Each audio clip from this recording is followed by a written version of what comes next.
I'm Shivani Gupta. I'm obsessed with small to medium businesses growing. As business owners, we take so much risk and we want to make sure it's worth it. I believe one of the best presents you can give yourself as a business owner is to be able to learn how to scale your people, your profit, and your processes.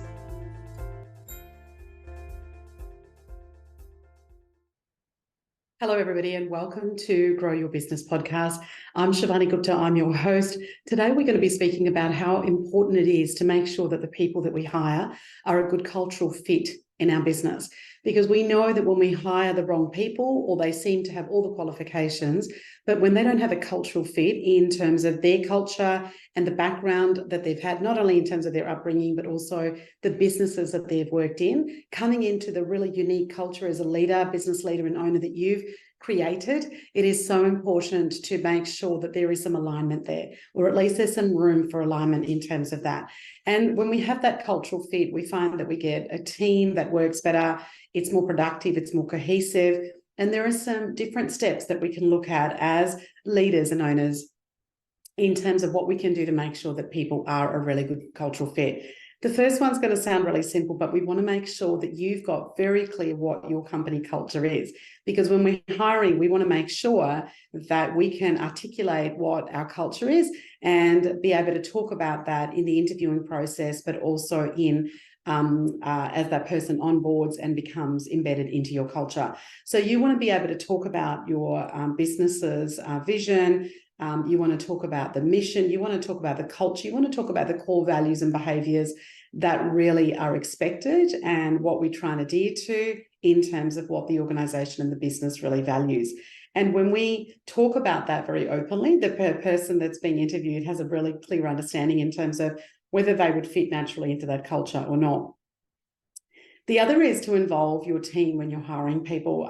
This is a mistake that I have made over and over and over again. I have tended to hire people that were very similar to me in terms of my personality, often very unconsciously, something that I just wasn't even aware of. But having your team involved is a really good way to make sure that there is a cultural fit, because when there are other managers and leaders in your business involved who are aware of your culture, then they'll be able to assess that person to ensure that person will actually be a good fit in your business and can also give a lot of good insights. When I've had my team members do that, there is so many things I've learned, even though I am the business owner in that case, from my managers and leaders, because they've picked on things that perhaps I wouldn't have. And then we've been able to have a really robust conversation about it to then determine, do we let that person come in or don't we? We also want to have a make sure that the job description or position description, as it's now very much referred to, actually talks about culture. So having a position description that doesn't just ask for what qualifications are needed or experiences needed, but talks about the importance of culture. And then what we want to do is to look at people's letter, to look at their interview and how they ask some of those questions, answer some of those questions in that interview around that cultural fit. And so as a result of that, we also want to build in some behavioural questions, which we do in our interviews, but we also want to make sure that these behavioural interviews ask the people that you're assessing to make sure how have they demonstrated that. For example, at the moment, I'm writing an article about how important it is to hire people that are really passionate and how do we test for that passion. So one of the behavioural questions is, well, you obviously, tell us about a time that you're really passionate about a project or in the industry that we work in, and give me some examples of how you displayed your passion and how your passion really helped you carry that particular project through. So you're asking for some behavioural questions in that example to see how people would respond and what they can do. I absolutely recommend that you do referee checks. This is something that I, initially when I started businesses, wouldn't do. Yes, there are the employees and the person that you're looking at hiring is only going to put people down that are going to give them good things. But to be able to talk to them about that, how are they a good cultural fit?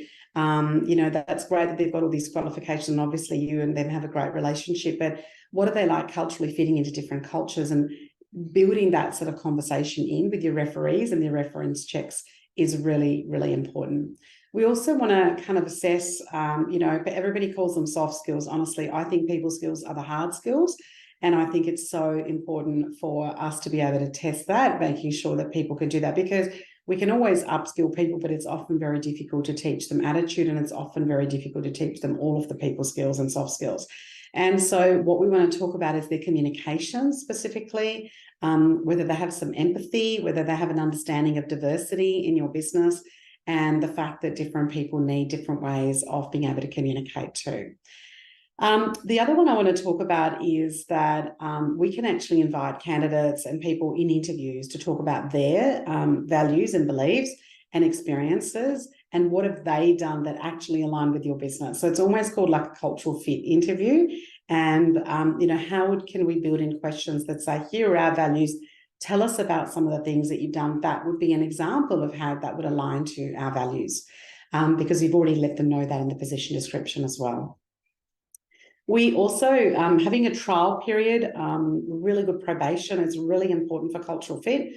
Most of the time when I speak to business owners and leaders, the issue when they hire somebody that turns out not to be the right person is often not just because of a lack of skills or experience. It's often the cultural fit or the cultural misfit, as I like to call it, which causes that person not to be able to fit in.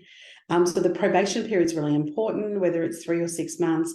If you need to extend it, but you want to be able to, in that probation period, mainly look at if they're a really, really good cultural fit in that.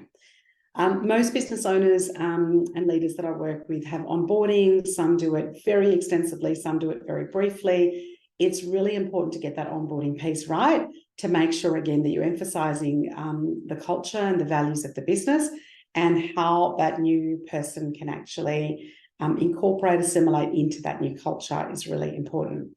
Regular check-ins are really important, again, for cultural fit, talking to them who they're reporting to, if they're reporting directly to you, setting up some regular times, at least weekly initially, and then, perhaps for the probation period, I would always recommend doing it weekly, doing those in, checking how they're going, checking with other people if there are any issues, particularly around culture, is really important.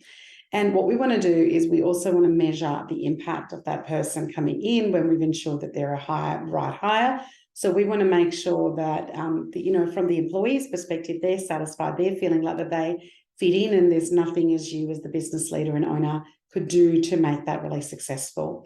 Now, some of what I've spoken about sometimes might sound a little bit simple, but cultural misfit and cultural misalignment when you hire people is huge in businesses. If you can catch it in the probation period, fantastic, but that's still going to cost you thousands of dollars in terms of the fact that you've already gone through a recruitment process as well as some training with that person. Ideally, if we can catch it before we hire that person, it will save you thousands of dollars, a lot of energy, a lot of time, and ensuring that the rest of the people that are a good cultural fit also feel that that new person coming in is a cultural fit as well. Any questions that you have, my business is called Ask Shivani. That is the handle on LinkedIn. That is the handle on Instagram and Facebook. If you've got any questions, please shout out. And if you could take a moment to review and rate this podcast, I would so appreciate it. Thank you for tuning in.